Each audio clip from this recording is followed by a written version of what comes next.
বৈষম্যবিরোধী ছাত্র আন্দোলন চলাকালে সিলেটের গোলাপগঞ্জে গুলির আদেশ প্রদানকারী নির্বাহী ম্যাজিস্ট্রেটের পরিচয় সংক্রান্ত তথ্য সরবরাহ না করায় সিলেটের জেলা প্রশাসক মোহাম্মদ সরোয়ার আলমকে কারণ দর্শানোর নোটিশ দিয়েছেন আদালত। বৃহস্পতিবার বিষয়টি জানাজানি হয়। এর আগে গত ৮ ফেব্রুয়ারি সিলেটের আমলি আদালত নম্বর ২ এর senior judicial magistrate Sudipta Talukdar এই আদেশ দেন।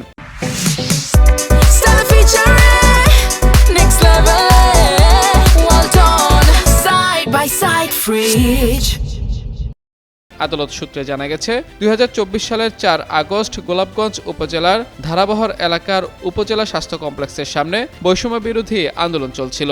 এ সময় পুলিশের গুলিতে তাজউদ্দিন নামে এক ব্যক্তি নিহত হন। এ ঘটনায় নিহতের স্ত্রী গোলাপগঞ্জ থানায় একটি হত্যা মামলা দায়ের করেন। মামলায় আইনশৃঙ্খলা বাহিনীর গুলিতে তার স্বামী নিহত হয়েছেন বলে অভিযোগ আনা হয়। ওই মামলার সুষ্ঠু তদন্তের স্বার্থে জেলার প্রশাসক মোহাম্মদ সরোয়ার আলমের কাছে নির্দিষ্ট তথ্য ও প্রয়োজনীয় কাগজপত্র চাওয়া হয়। তবে কয়েক দফা তথ্য চেয়েও না পাওয়ায় গত ৮ ফেব্রুয়ারি আদালত জেলা প্রশাসক মোহাম্মদ সরোয়ার আলমকে কারণ দর্শানোর নোটিশ দেন। একই সঙ্গে ১৫ দিনের মধ্যে কারণ দর্শাতে ব্যর্থ হলে তার বিরুদ্ধে আইন অনুযায়ী প্রয়োজনীয় ব্যবস্থা নেওয়া হবে বলেও নোটিশে উল্লেখ করা হয়েছে।